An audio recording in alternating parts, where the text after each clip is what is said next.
ইনকিলাব মঞ্চের মুখপাত্র শরীফ ওসমান হাদীর অবস্থা অত্যন্ত সংকটাপন্ন বলে এক বার্তায় জানিয়েছেন প্রধান উপদেষ্টা অধ্যাপক মোহাম্মদ ইউনূস। বুধবার 17 ডিসেম্বর রাত 10:30টার দিকে তার ভেরিফাইড ফেসবুক পেজে এই বার্তা দেন তিনি।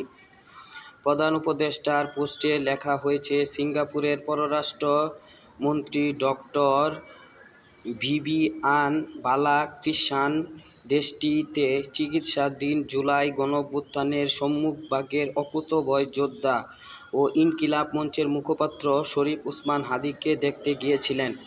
রাত 9টা 40 মিনিটে ডক্টর ভিভিয়ান বালাক্রিষ্ণান প্রধান উপদেষ্টা প্রফেসর মোহাম্মদ ইউনূসকে ফোন করেন এবং হাদীর চিকিৎসা কার্যক্রম সম্পর্কে তাকে অবহিত করেন।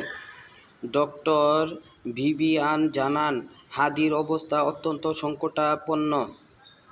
প্রধান উপদেষ্টা দেশবাসীকে শান্ত থাকার আহ্বান জানিয়ে হাদীর জন্য দোয়া ও প্রার্থনা করার অনুরোধ করেছেন। 12 ডিসেম্বর ঢাকায় চলতি রিকশায় গুলি করা হয় হাদীকে। দেশে চিকিৎসাধীন হাদীকে উন্নত চিকিৎসার জন্য সিঙ্গাপুরে পাঠায় সরকার। রাষ্ট্রীয় খরচে সে দেশে হাদীর চিকিৎসা চলছে।